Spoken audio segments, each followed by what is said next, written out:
அடர்ந்து செந்தாமரை போல் இருக்க வேண்டிய தங்களது முகமாகப்பட்டது ஏன் இப்படி சோர்விடத்து காணப்படுகின்றது? இதற்கு காரணம் என தொட்டு தாலி கட்டிய கணவரே காரணம். அப்படி என்ன பார்த்து என்ன வார்த்தை உரைத்தார் தெரியுமா? அடிய மோகனா, இந்த நாட்டுக்கு மட்டும் நீ மகாராணி, இந்த வீட்டுக்கு நீ என்னைக்குமே வேலைக்காரி, அதை மனதில் வைத்து செயல்படு என்று உரைத்து விட்டார். அதில் இருந்து மன கவலையோடு இருக்கின்ற தளபதியாரே மோகனா, உங்ககிட்ட பர்சனலா ஒரு விஷயத்தை பேசலாமா? தாராளமாக மனம் விட்டு பேசலாம். நீங்க எதுவும் தவறாக நினைக்கவே மாட்டேன். நிச்சயமாக உண்மையாக பிராமிஸாக. தளபதியாரே, இந்த மலர்வனத்தில் உங்களுக்கோ மனநிலை சரியவில்லை, எனக்கோ மனநிலை சரியில்லை. அதனால உங்களுடைய மனநிலைக்கு, உங்க மனக்கவலைக்கு நான் மருந்தா இருக்கணும்னு ஆசைப்படுறேன். உனக்கு விருப்ப மதுவான நான் மறுப்ப தெரிவிக்கிறேன்.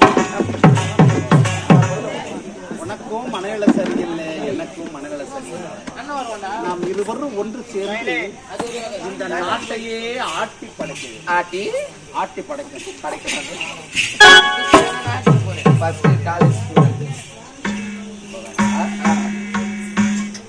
நாம் இருவரும் வாழ்க்கை சந்தோஷமாக இருந்தாலும் இந்த சமயத்துல மட்டும் நீங்க அரண்மனை இருந்திருந்தீங்கன்னு வச்சுங்க, உங்களை விழுந்து விழுந்து விழுந்து கவனிச்சிருக்க சூடான உணவை ஆனா இந்த மலர்வனத்தில் கொடுப்பதற்கு ஒன்றுமே இல்லையே.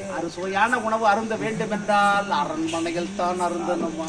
அப்படி என்றால் இங்கு இருப்பதை கொடுத்தால் நீங்கள் பருகுவீரா? எனக்கு சம்மதம். எடுத்து வச்சுங்களா?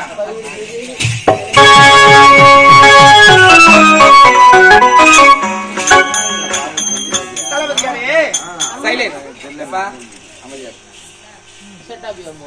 இதுதான் மாப்பழ வாடியன் சொல்லக்கூடிய 3 கனிகளை பிடிந்து உங்களுக்காக நான் பழைய ரசமாக எடுத்து வந்திருக்கின்றேன். மாப்பழ வாழை என்று சொல்லக்கூடிய முக்கணி சாரி கரத்தாலே கசக்கி விடிஞ்சி டிராப்ஸ்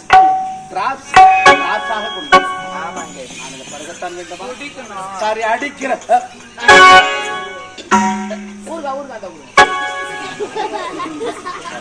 என்னங்க கொட்டிக்கு ஒண்ணு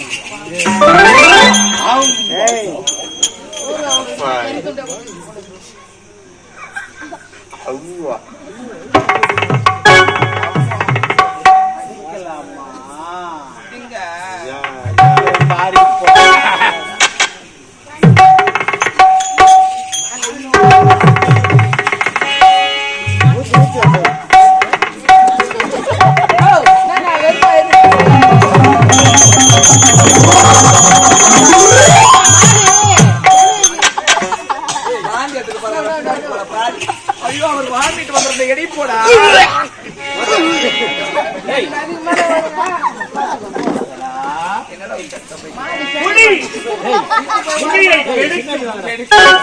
வழக்கோட நலத்தையே